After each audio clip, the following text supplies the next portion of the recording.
We've scoured the town and I've spoken to every contact we have left. No sign of Mercer. Any luck on your end? Any luck on your end? Shore's beard. He's going after the eyes of the Falmer? That was Gallus's pet project. If he gets his hands on them, you can be certain he'll be gone for good, and set up for life. Agreed. He's taken everything the guild has left, and to go after one of the last greatest heists is just an insult. I've spoken to Carlia and made amends for how the guild's treated her. Now she wishes to speak with both of us. Quickly, we have no time to lose.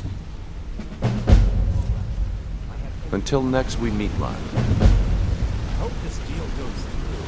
You're putting quite a bit of coin on the line. The last two you set up fell through. I don't understand. They were a sure thing, I swear. I better hope this one isn't another waste of my coin. Not now, lad. Carlia said it was important. So, friend, you were abandoned, huh? Yeah. Not now, lad. Carlia said it was important. Brynjolf, the time has come to decide Mercer's fate. Until a new guildmaster is chosen, the decision falls to you. Aye, lass. And I've come to a decision. Mercer Frey tried to kill both of you. He betrayed the guild, murdered Gallus, and made us question our future. He needs to die. We have to be very careful, Brynjolf. Mercer is a Nightingale, an agent of Nocturnal. And it's all true. Everything I heard in the stories. The Nightingales, their allegiance to Nocturnal, and the Twilight Sepulchre. Yes. That's why we need to prepare ourselves and meet Mercer on equal footing. Just outside of Riften, beyond the southeast gate is a small path cut up the mountainside. At the end of that path is a clearing, and an old standing stone. I'd ask you both to meet me there. I have some preparations of my own to make. I'll meet you at the stone.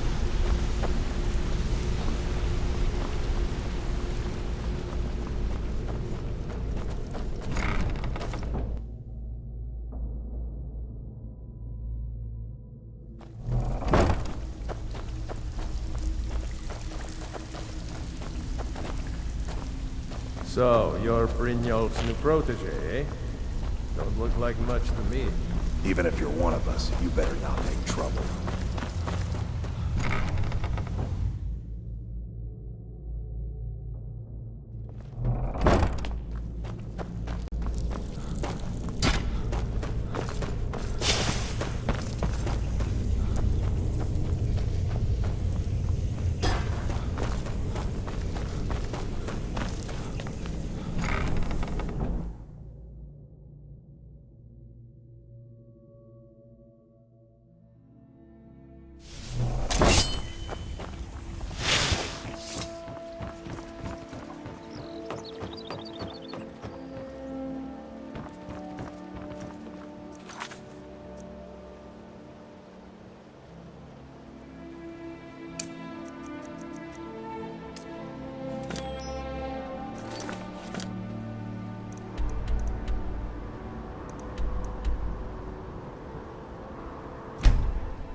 I'm glad you're here. This is the headquarters of the Nightingales, cut into the mountainside by the first of our kind. We've come to seek the edge we need to defeat Mercer Frey. If you'll follow me, I'll try to explain on the way. Gallus, Mercer Frey and I were once members of what's known as the Nightingale Trinity. The Trinity disbanded 25 years ago when Mercer Frey betrayed us by slaying Gallus and dumping his body in the ruins of Snowvale Sanctum. Indirectly, the Trinity is usually selected from the ranks of the Guild, although its existence is a closely guarded secret. The Nightingales protect the Temple of Nocturnal, a place known as the Twilight Sepulchre. She's the mistress of night and darkness, and the patron of every thief in Tamriel. Nocturnal isn't one for worship and reverence. There are no priests and no sermons, no services and no alms. She influences our luck, and in return, demands payment. You're closer to understanding than you realize. The only difference is she doesn't demand payment in the traditional sense, and sometimes the cost can be quite high. Whether you know it or not, Nocturnal dictates how well we perform as rogues. Again, you have to think differently. Haven't you ever noticed how our luck behaves? Like a novice picking an impossible lock, or a blind man suddenly turning to face you as you reach for his pocket. It's through these subtle means that Nocturnal influences us. Nocturnal's whim is the greatest mystery to everyone. There have been volumes written on the subject. Does she exact payment when we die? When we suffer, does she revel in our misery? No one knows. The return certainly seems worth the risk, though. It's my hope that you will, yes. This way, please.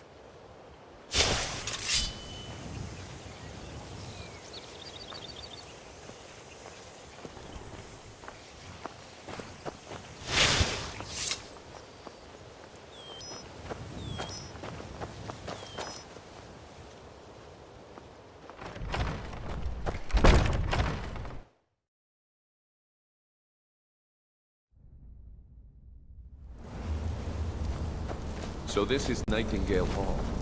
I heard about this place when I joined the guild, but I never believed it existed. The assumption that the Nightingales were just a myth was seeded within the guild on purpose. It helped divert attention from our true nature. What's wrong, Brynjolf? I can almost hear your brow furrowing. I'm trying to understand why I'm here, lass. I'm no priest, and I'm certainly not religious. Why pick me? This isn't about religion, Brynjolf. It's business.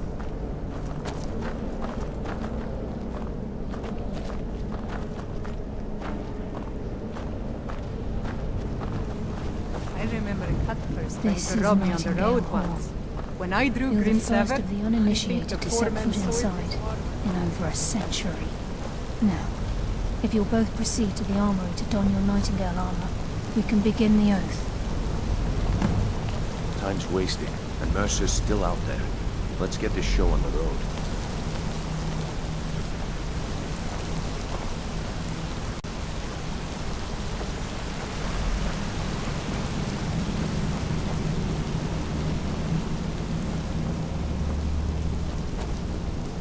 You appear hesitant to don your Nightingale armor. What's troubling you?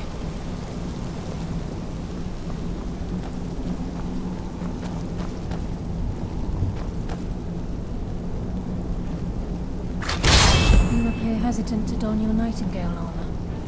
What's troubling you? I think we should trust the lass and take the deal.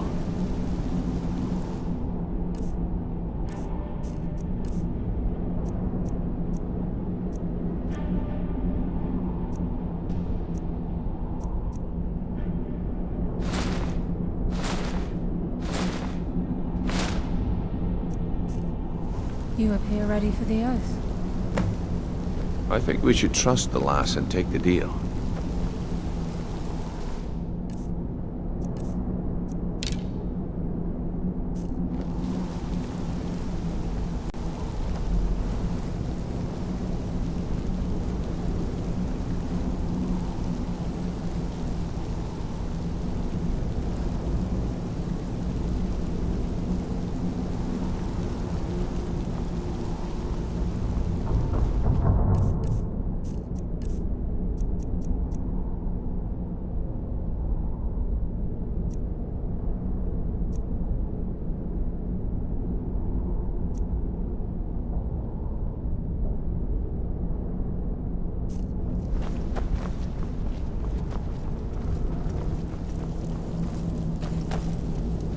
This is... Okay, lass. We've got these get-ups on. Now what? Beyond this gate is the first step in becoming a Nightingale. Whoa there, lass. I appreciate the armor, but becoming a Nightingale? That was never discussed. To hold any hope of defeating Mercer, we must have Nocturnal at our backs. If she's to accept you as one of her own, an arrangement must be struck. What sort of arrangement? I need to know the terms. The terms are quite simple, Brynjolf. Nocturnal will allow you to become a Nightingale and use your abilities for whatever you wish. And in return, both in life and in death, you must serve as a guardian of the Twilight Sepulchre. Aye, there's always a catch. But at this point, I suppose there isn't much to lose. If it means the end of Mercer Frey, you can count me in. What about you? Are you ready to transact the oath with Nocturnal? Good. After I open the gate, please stand on the western circle. Time's wasting, and Mercer's still out there. Let's get this show on the road. We'll speak when the oath is complete.